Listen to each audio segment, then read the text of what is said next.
AID TV presents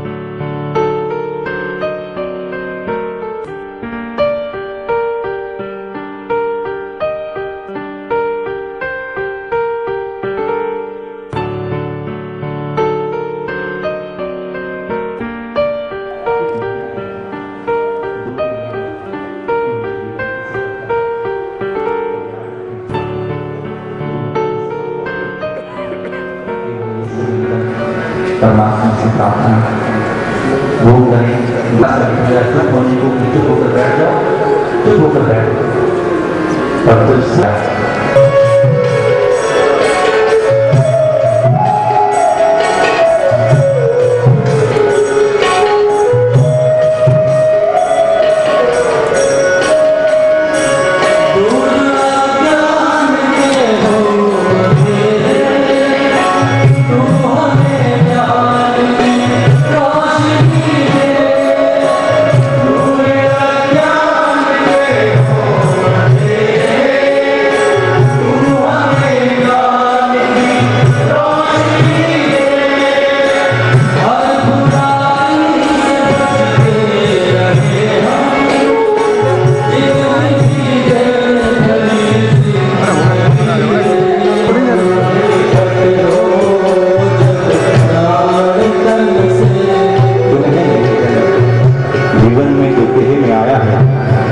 जाना होगा, पर जैसे फूल मुरझाता है और तला जाता है, तब अगर उसका इत्र रखा जाए तो फूल के जाने के बाद भी इत्र खुशबू देता है।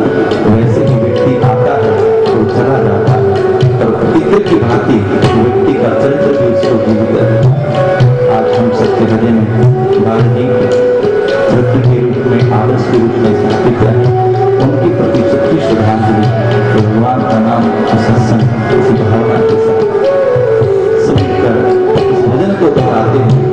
हृदय की जो जीवन की चमक गति है, इसके लिए परमात्मा से प्रार्थना श्रद्धांजलि के रूप में, भावांजलि के रूप में, पुष्पांजलि के रूप में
से हिंदी की सेवा करता समाचार पत्र इंडिया दर्पण विगत 5 वर्षों से प्रतिदिन निर्भीक निष्पक्ष समाचारों का माध्यम दैनिक इंडिया दर्पण। बालाप्ते जी को श्रद्धांजलि देते समय पिछले 4 दशक से अधिक की कई याददाश्त है उनके संबंध। महेश जी की तरह मेरा भी संपर्क आपके जी से सन 70 के दशक के आरंभ में आया। मैं बहुत कम उम्र का था, आपके जी उम्र में मुझसे ज्यादा थे। स्कूल से पास करके हम लोग कॉलेज में आए तो विद्यार्थी परिषद के साथ जुड़ने का अवसर मिला। दिल्ली में विद्यार्थी परिषद में राजकुमार जी, कोहली जी और अन्य लोग प्रमुख थे और विद्यार्थी परिषद के राष्ट्रीय अधिवेशन में मैं पहली बार गया दिल्ली में। तो जिन 3 लोगों का नाम कोहली जी ने आरंभ में दिया था, यशवंतराव जी, मदन जी, बालाप्ते जी, ये तीनों प्रमुख विद्यार्थी परिषद को एक प्रकार से दिशा देते थे। उनके विचार किसी भी विषय पर स्पष्ट रहते थे और अपने स्पष्ट विचार पर विषय के संबंध में, विचारधारा के संबंध में या व्यक्ति के संबंध में स्पष्टता से अपनी लेना, चाहे वो कठोर लगे, ये उनका स्वभाव। सिद्धांतों के मामले में कोई समझौता नहीं था, अनकॉम्प्रोमाइजिंग। विषय से भटक कर कुछ बोल देना, विषय के संबंध में कुछ हल्का वाक्य बोल देना, ये उनके व्यक्तित्व और उनके स्वभाव के ही बिल्कुल विपरीत था। लोगों को मन में रहेंगी और बार बार याद आती रहेंगी। धन्यवाद। मित्रों, शोक का समय बोलने का कम और महसूस करने का ज्यादा हुआ करता है। वैसे तो शास्त्र कहते हैं कि जाने वाले का शोक नहीं करना चाहिए, क्योंकि आत्मा तो अमर है, केवल शरीर नश्वर है। पर सच्चाई ये है कि जब कोई अपना प्रियजन बिछोड़ता है और उसके साथ बिताए हुए समय की स्मृतियां मस्तिष्क पटल पर आती हैं, तो अपने आप गला रुंध जाता है और आंखें नम होने लगती हैं, सारे तर्क गौण हो जाते हैं। एक दिन मैंने उनसे कहा कि आपके जी, आपके चेहरे पे ये सजीव मुस्कान हमेशा रहती है, फिर आपको गुस्सा क्यों आता है, कैसे आता है? तो उन्होंने मुझे कहा, देखो, जिसे गुस्सा नहीं आता वो मूर्ख होता है और जो गुस्सा नहीं करता वो बुद्धिमान होता है। तो मैंने उन्हें कहा, लेकिन आपको तो गुस्सा आता भी है और आप गुस्सा करते भी हैं, मैं आपको क्या समझा दूं? वो खिलखिला के हंस पड़े और एक प्यार का थप्पड़ सिर पे मार के बोले, तुम्हारी बातों का कोई उत्तर नहीं दे सकता। देश व प्रांतों की खोज परख समाचारों के लिए पढ़ें 13 वर्षों से प्रकाशित मदर इंडिया पत्रिका। मदर इंडिया पत्रिका। मदर इंडिया पत्रिका। एक ऐसा व्यक्तित्व जिसे मैं एक कड़क नेता के रूप में याद करती हूँ, लेकिन उनकी कड़काई नारियल वाली थी, ऊपर से कठोर, अंदर से नरम। इलेक्शन कमेटी की बैठक चल रही थी, हम लोगों ने मिलकर एक निर्णय किया था। उसके बाद आपने जी ने हाथ उठाया। नितिन जी ने कहा, बाला साहब आपको कुछ कहना है? बोले, हाँ कहना है। उनका कहिए। उन्होंने कहा, मुझे मालूम है मेरे कहने से आप निर्णय बदलेंगे नहीं, इसलिए पहले मैंने सोचा था ना कहूं, लेकिन अब मुझे ये लगता है कि अगर मैं नहीं कहूंगा तो ये पछतावा लेकर जाऊंगा कि मैंने अपनी बात कही क्यों नहीं। सिर्फ कहूंगा जरूर, जानता हूं निर्णय नहीं बदलेगा। और उन्होंने अपनी बात कही, दृढ़ता से कही, निर्णय नहीं बदला, लेकिन उसके बावजूद वो अपनी बात कहे बिना का पछतावा लिए बिना नहीं जाते थे। ये दृढ़ता उन्होंने वहां दिखाई। हम उन्हें भूल तो नहीं सकते, लेकिन उनके अनुयायी और अनुगामी बनकर उन चीजों का अनुकरण जरूर कर सकते हैं जो शायद भारत के भविष्य के लिए बहुत बहुत जरूरी है। वो शांति, शांति, शांति। स्वर्गीय भारती जी का मेरे जीवन में, मेरे व्यक्तित्व के साथ और आगे कार्यकर्ता के रूप में जो काम करने का मुझे सौभाग्य मिला, उसके साथ बहुत घनिष्ठ संबंध रहा। कभी अपने जीवन में एक अच्छे समर्पित ध्येयवादी कार्यकर्ता के रूप में और संगठन को और विचारधारा को सर्वोच्चता देकर उनका व्यवहार रहा। मुझे लगता है ये बात हम सब लोगों ने ध्यान से सीखने की आवश्यकता है कि हम क्यों काम कर रहे हैं, हमारा जीवन दृष्टिकोण क्या है, हमारे काम के पीछे हमारी विचारधारा क्या है, और ये सबसे महत्वपूर्ण है कि इस कार्य से हमारा उद्देश्य क्या है। उद्देश्य के बारे में स्पष्टता, विचारों के बारे में दृढ़ आग्रह, और जो पब्लिक में जिस प्रकार का व्यवहार है, जो सार्वजनिक जीवन में है, वही प्राइवेट लाइफ में उसी प्रकार का ट्रांसपेरेंट व्यवहार। एक ऐसे अच्छे कार्यकर्ता के रूप में उनके जीवन को हम सब लोगों को नजदीक से देखने के लिए मिला।